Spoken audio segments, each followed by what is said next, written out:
Hey everybody! Welcome back to Big Hair Gaming. We're here with another video covering our favorite game, Last War. And today's topic is how to be successful in the Meteorite War. So, if you haven't encountered the Meteorite War yet, or you're well on your way, or maybe you're struggling to get big points, this video is going to be for you. We're going to go over a bunch of strategies on what to do, how to plan, and how to succeed. So let's jump on right in. So first off, we're going to dig into section 1. What is it? How do you win? And what do you get? Now, the Meteorite War is a special event that starts during the Season 2 celebration. This is after Season 2 is ended, but before Season 3 begins. What you're going to do is you're going to gather materials with your squads, you're going to fight adversaries for resources, and you're trying to hold on to your valuables for as long as you can to accumulate points. But what actually happens in the Meteorite War?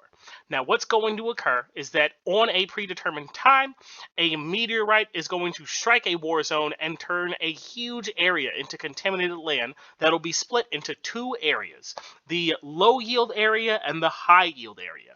In the low yield area, this is going to be the wider part of the radius that makes up the battle zone. That's going to be signified by a yellow tint when you see it on the map. In this area, you can have a shield, so people can't attack your base directly, but you'll only be able to get debris in that area, and we'll talk about what that is in just a moment. In the high yield area, you can't have a shield, and it will be destroyed the moment that you enter the area. You will get a warning from the game when this happens, but you'll be able to collect debris, crystals, and stellar cores in this zone. But what are those three? So debris are a particular type of material that you can grab. For this, while you're grabbing it, while you're retrieving it with your squad, you're going to get 40 points per second, and you're going to get a bonus 300 points upon completion. Another way to also grab points is simply by being in the contaminated land. You're also going to accrue 40 points per second just for being around. Now, for the crystals work a little bit differently. The crystals and the cores share the same type of mechanics. For the crystals, you're going to get 80 points per second while you're in the middle of gathering it. Then, once you complete the gathering, you're going to get 1,500 bonus points on top of that. And lastly, while you're holding the crystal in your base, you're going to get an additional 30 points per second while that's in your base. Cores work the same way, whereas you get quite a bit more points while you're gathering. You're going to get twice as many as the crystal while you're gathering. You're going to get 160. But you're going to get 6,000 points upon completing gathering a crystal. And then you're going to get 4 times as much for holding a crystal that you do with a stellar core. You're going to get 120 points per second while you're holding a stellar core in your base. These two crystals and cores, if you're very, very strong, you want to try and grab some cores. If you're kind of medium strong, but definitely a reasonable hitter, you're going to want to try and accumulate as many crystals as you can. This is how you're going to get big points in both of these. Now, through this game, they're going to have 2 rounds that you're going to play in. Basically, you're just going to have a round 1 and a round 2. They're going to be about 12 hours apart, where the first round will come. For me, I'm on the East Coast, and it falls about 10 minutes after reset on Friday. The second round comes around 12 hours after that at about 10 a.m. on Saturday for East Coast folks. It'll give you the start time in your local time as well as your server time, so don't feel stressed about making sure that you're around for it. But both rounds are going to take 30 minutes to complete, and the rankings that you have for both alliances and your individual ranking will be dependent upon your best score from either round. So if you do a really, really good job in one round or in the first round, and you don't really want to play the second round, you don't have to. If you miss the first round and you do really well in the second round, don't worry, you're not missing out by not getting points in the first round. It's the best score between the two that determines your ranking. Now, lastly, for section 1, what do you get? So down at the bottom here, these are all point benchmarks that determine what kind of loot that you get. What do you get for each of these? You're going to get a certain amount of honor points and amount of loot as well. You're going to get a bunch of resources, some drone stuff, as well as some hero specific stuff. And if you can get all of your boxes, that's going to give you 20,000 honor points on top of that, which is very nice.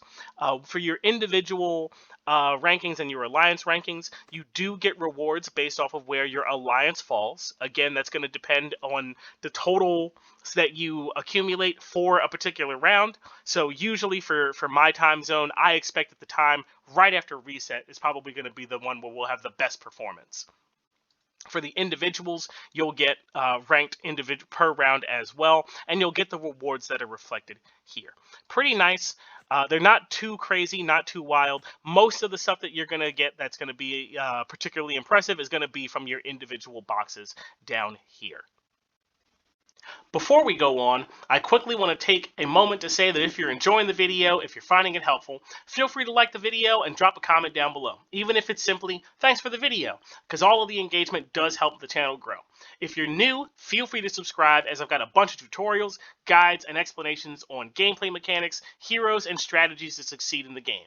Lastly, I want to mention that I do have channel memberships available, so if you really want to support the channel, you can get a cool flare next to your name in the comments, member shoutouts at the end of videos, as well as being able to join in on some live stream recordings for battles and events. Hit the join button down below to check it out, but with that, let's get back to it. Alrighty, moving along into Section 2, the pre-war. So before the Meteorite War even starts, here are some strategies that you can use to give yourself a good starting position.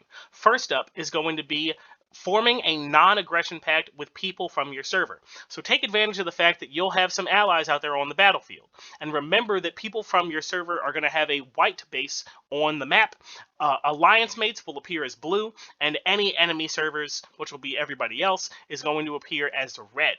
My recommendation is to basically come to an agreement with people from your server, not to bump each other off crystals or attack people's bases directly. With the understanding that if a crystal falls from the sky and multiple people are heading towards the same crystal at the same time, that there'll likely be a few mistakes that'll happen, but not to take them personally. The more people that you can have around you that won't attack your base directly and steal your crystals, the better off that you're going to be. Like, not having people who agree not to compete with you is leagues better than being surrounded by a bunch of enemies who at any moment could try to jump on you and steal your crystals or your cores. Second tip is going to be to grab extra advanced teleporters. You're going to want the ability to move around in the mud just in case someone tries to teleport next to you and jump in and steal all of your stuff. So you can jump into your Alliance store, and there's an advanced teleporter that you can grab for here for really cheap. Additionally, over in the VIP store, there's 3 more teleporters that you can grab for a reduced price. And then lastly, here in the Diamond Shop, the regular one, you can grab as many extra teleporters as you need, up to an unlimited amount. Probably not that many, maybe just like 5 is enough. But you can grab any extra teleporters that you need over here, just to make sure that you have some.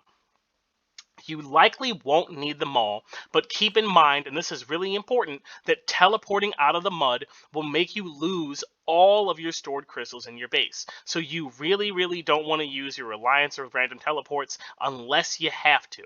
I'll say that one more time because it's really important. If you accidentally use a random teleporter, the game will warn you of what will happen, but likely because you're under attack, you're going to panic and hit buttons and do whatever. So don't use a random teleporter because you're going to lose all the crystals that you sought to save. Instead, click around the map, use one of your advanced teleporters, and hightail it out of there. Now, moving along to tip number 3. Is that you want to decide what's most important, defense or troops. Now, if you want to keep your defenses up to hold on to your crystals, then leave your troops on the wall. For myself, I like to have my 2 strongest teams up as they're both decently powerful. The way that you do this is you click on your wall and you click on the little house here, and you can view what teams that you have on your defense lineup. I like to keep my first two teams, my squad 1 and my squad 2, up on the wall. I don't include my squad 3 simply because it's not that strong, and the power that they offer when all three teams are on defense is not really that great, and really what I'm doing is I'm just losing troops when they're involved in the conversation. But my first two teams are decently strong. My first team can beat away a lot of competitors. My second team isn't as powerful but can still put up a decent defense. For myself, I don't like to give people a free lunch, so I like to keep both teams on the wall. But you might be a little bit different. So keep in mind that if you do have your guys up on the wall, that you will be taking some troop loss when you get attacked. Alternatively, if you want to hold on to your troops, or if you don't have that many, you can always pull your troops off your wall to reduce the amount of troops that you'll lose when you do get attacked. This does mean that every attack that you get will mean that people will successfully be able to take crystals from you no matter how much weaker than you that they are. However, it means that your troop loss per hit will be substantially lower, usually to the tune of around 300 to 400 troops. I will say that if you're fast and aware, you'll be able to take advantage of both strategies by keeping your head on a swivel and watching how strong the people are that are around you. If there's a bunch of folks who are weaker than you who are around, keep your defenses up because you think that your troop loss won't be too bad, and you'll be able to protect your crystals that you're grabbing. If there's a bunch of strong people who are around you, you might want to pull your troops off the wall so you don't lose a tremendous amount of troops when they inevitably come to grab crystals from you. Finally, this is going to bring us to tip number 4, which is know who your biggest opponents are. So for me, after season 2, you should definitely have some idea of who the strongest people are. They're likely in some of the strongest alliances out there, and most of their players will likely be more aggressive than others because they know that they can beat many other players. So be very cautious of these folks. For myself, if you watch the long play video that is the complement to this, you'll hear me mention a number of times there's a couple of alliances that I try to stay away from just because I know that they're very dangerous. I know that I need to be cautious of them, and I know that if eventually they're going to attack me and try and grab my crystals. So I'm trying to move around if I need to, reposition, and then find a good spot that I can flourish in. Alrighty, and with that, that brings us to section 3, wartime strategies. So, tip number 1, be there right when it starts. Folks tend not to throw punches right off the bat, and it's a good time to find a spot to group up with your alliance. Alternatively, like you'll see me do here, if you're at least level 30 and you've got a bunch of advanced teleporters in your back pocket, drop in close to the capital and try to grab 1 or 2 stellar cores before getting out of there. The reason I say if you're at least level 30 is that other level 30s tend to operate with the assumption that other level 30s that they see might be around a similar power level to them. So we don't want to go around frivolously attacking each other and losing troops unnecessarily. In the beginning of the battle, no one else has stellar cores, no one else has crystals, so you want to quickly grab some and then get out of there before one of the really strong heavy hitters decides to attack your base and take it from you. Next, right after that, once you get out of there, you want to find a good spot to land that has a couple of crystals available to grab, or if you see some folks from your server or from your alliance, try and land near them. If you're on the smaller side in terms of power level, try and keep a low profile. Like, you don't want to go around like attacking other people's base to steal crystals from them directly, or knocking people off of crystals, which we'll talk about in a moment, because you don't want to draw attention to yourself. If you start becoming like a big nuisance, then it's possible that somebody might share your location with their alliance mates, and ask for a bigger person to come and knock you out of there or to destroy your base entirely.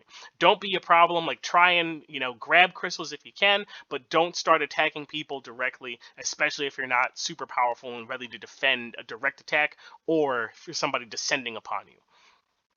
Now, another tip that's really, really helpful for this, because we'll get into how you can take advantage of the timers, is that you can check people's squad power without having to send your scouts out to scan them. So if you click on the gather point, or any of the gather points, it'll show their power level as well as the percentage of troops that they have remaining. This is definitely useful information when you're assessing your relative level of safety and if you want to relocate. If there's a bunch of people who are around you who are several million points more powerful than you, maybe you might not feel too safe and you want to get out of there if you're starting to get 5, 6, 7, 8, 9, 10 crystals. Otherwise, if you're like, okay, like I can contend with these people, like I'll lose some troops, but I'll be okay, then maybe you choose to stay. Now, moving on, if you're a strong player, you can attack crystals right before they're completely gathered to steal them from people. So, looking at their power level, even if you're not strong, if they've taken an attack, maybe they're a little bit weaker, if you time your attack right, you can have your troops arrive at the crystal to battle them and grab it just before they complete it. If you do so, then you'll get the 15,000 points that would normally be granted, or 6,000 points if it's a stellar core, or 300 if it's the debris. But you'll get those points, whatever they are, and you'll also get the crystal to go back to your base. What I recommend is don't send your troops too far away from your base if you've got decent crystals in your pocket. Now, as we've shown earlier, if somebody jumps on you, you do have to recall all your troops to your base. And if your troops are way on the other side of the map or way on the other side of the mud, like it's going to take way too long and you're not going to be able to get away before they're going to be able to ash your base and take everything from you. One other tip that's not very well known is that you can actually heal some of the durability of your base. If you go up to your wall and hit your defense lineup, there's a little gear at the top where it shows your overall durability, and you hit that and you can spend a couple of gems, 250, to restore a quarter of your base's total health. That area. And then my last tip is don't feel pressured to move around too much if there aren't crystals close by. The crystals will fall periodically, so you'll see a couple of debris that will land, but you'll also see some big crystals that will fall. So if you feel like there's too much of an open area around where you are and you're not getting any crystals, just sit tight for a minute or two, and some more will likely fall to fill up that space, and you'll have the opportunity, because you're already there, you're already set to go, you'll have the opportunity to be the first person on the scene to grab those crystals. And then my final tip is, like, you just have to stick with these strategies for the length of the battle. It's only 30 minutes. You're going to be moving around. You're going to be attacking folks. You're going to be grabbing crystals, grabbing debris. At any time where there's not crystals available, just grab some debris and make sure that you're still accruing points.